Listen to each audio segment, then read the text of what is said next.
Guten and welcome to Zwift number 56. This is another Zwift Crit Racing Club race. It's around the Glasgow Crit Circuit. Here's the circuit here. Doesn't really show you much there apart from the Clyde Kicker and the sprint. Here's a more detailed image of it. That's the start finish of the circuit before going up around towards the near side of us, where you can see the Clyde Kicker at that highest point there, and then it drops down, a few undulations before dropping down a larger hill, and then you can see the kink before two left-hand bends, and then the start finish line. So here we are. We've just come out the pen. We've got 36 riders in the race. There's the start finish line. We've got 6 laps to go. We're going to be doing 18.3 kilometres. We've got 199 metres of incline. We're in the 180 to 350. I'm on a ZRS as of 343, and this is predominantly a Cat D race. So yeah, here we go, off to a nice start. There's around about 30 of us in this group at the moment, and we're just settling in. There's a lot of tactics to think about during this race.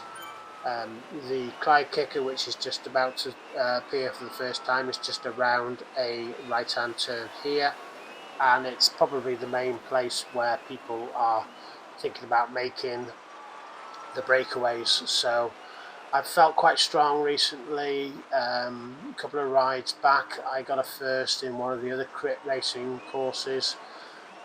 Did quite well the other night, but I'm struggling with my Zwift racing score at the moment, currently at 343.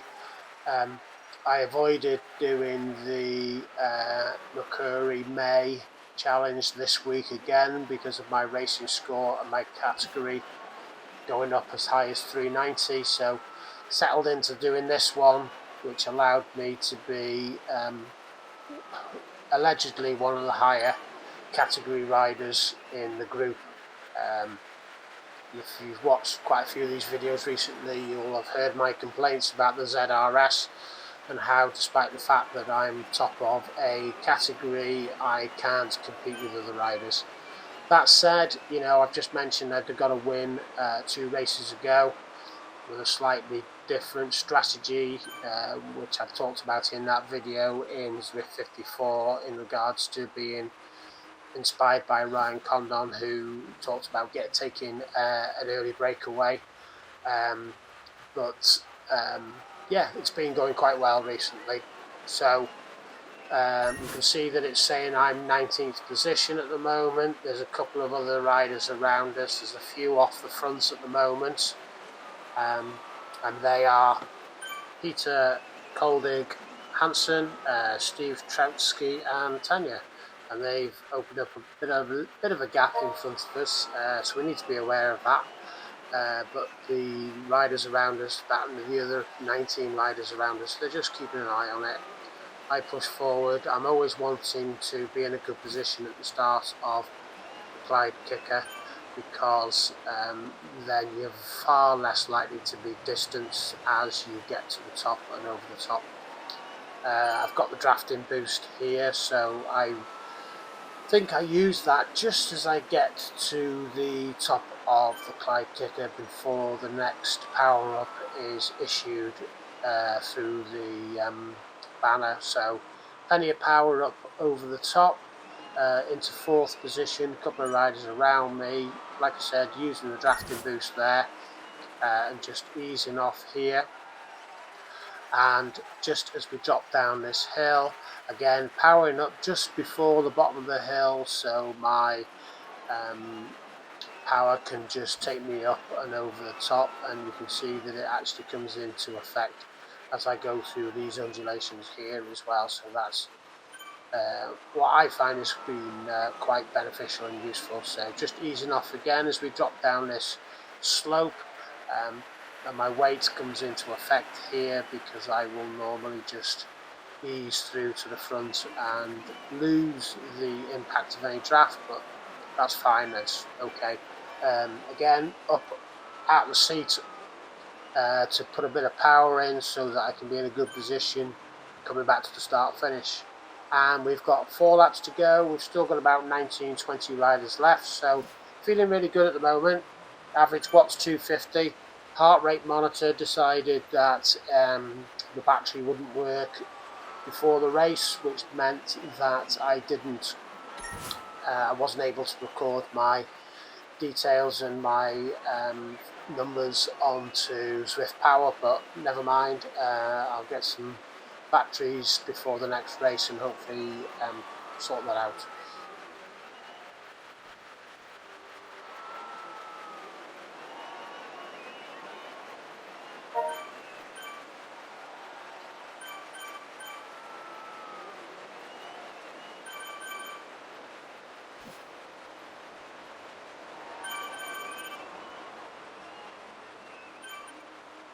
So just something to point out in regards to this race and my last race. I had my average watts well into the 250, sometimes around 260 in the last race, and because of that I just didn't have the power by the end of the race to put in any amount of effort. So it was really interesting in this race.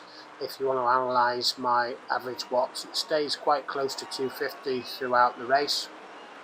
You can just see that with the extra power needed to get up the Clyde kicker in a good position, it's gone back up over 250.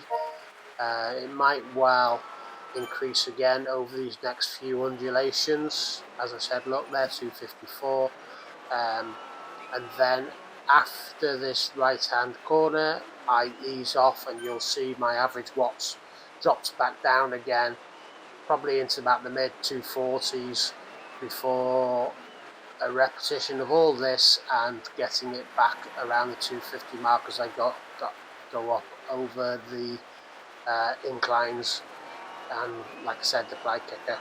So now 3 laps to go, average watts 250, which is pleasing for me. Like I said, I'm up at the top of the category, so able to compete with these riders at the front of the race, so feeling really pleased with it all at the moment.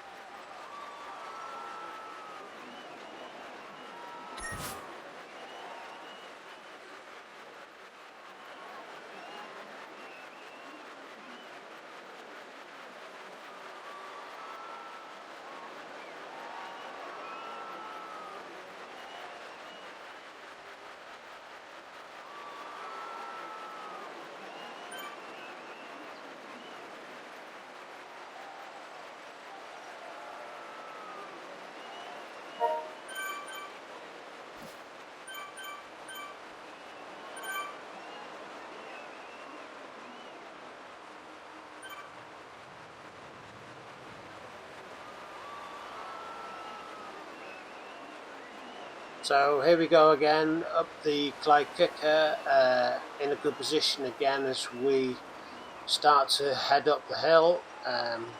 I've got a drafting boost which I'll probably hit just as we get to the top here, but you can see watts up around the 550, 560 mark. There we go, pop the power up and then just keep yourself in a good position. I've been in this race before and people will leave me at this point and I will get distance, but in a good position again. Got somebody off the front, but they soon come back to us, and I'm often in a good position as we go up over these hills, so probably people are watching me. Just going past me there is Norwegian Watts, who's also got his YouTube channel. Watch various videos that he produces, so it's nice to be in and amongst him in this race. I know he's got a lot of followers and gets a lot of hits on his videos, so he's in the green with the blue hat and with the blue outline around him. So yeah, it was interesting to get a ride against him. So we've got 2 laps to go now, and I am thinking about potentially doing a breakaway after the power up on the downhills. back towards the start finish with a lap and a half to go. So we'll see how that materialises. I think there's about 17-18 riders left at this point. So it's going well at the moment. We're starting to pass a few back markers, and with only just over 5 kilometres to go, it's going to be an interesting finish to the race.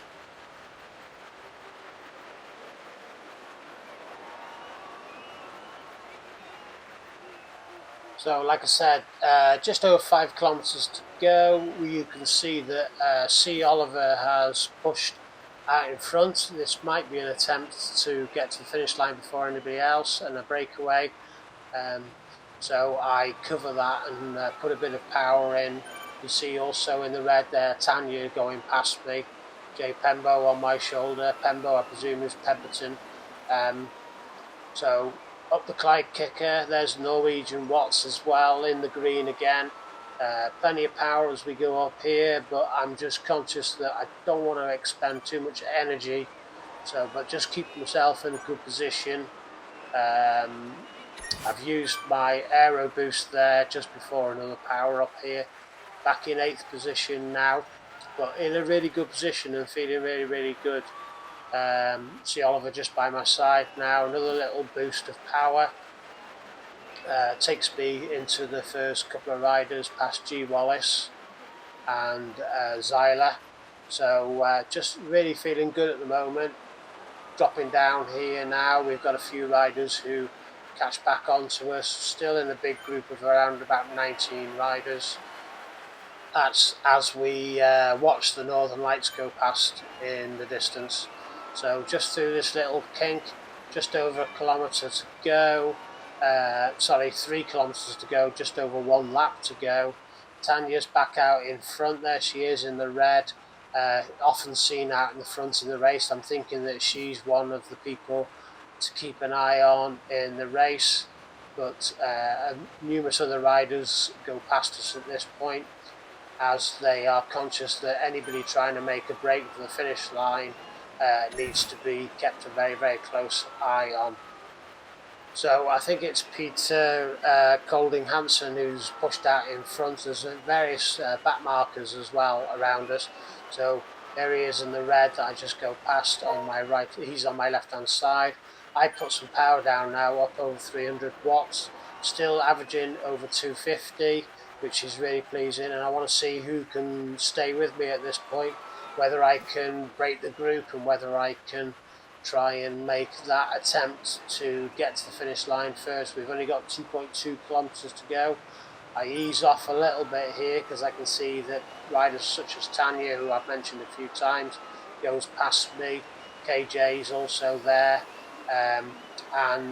There's still around 19 riders here.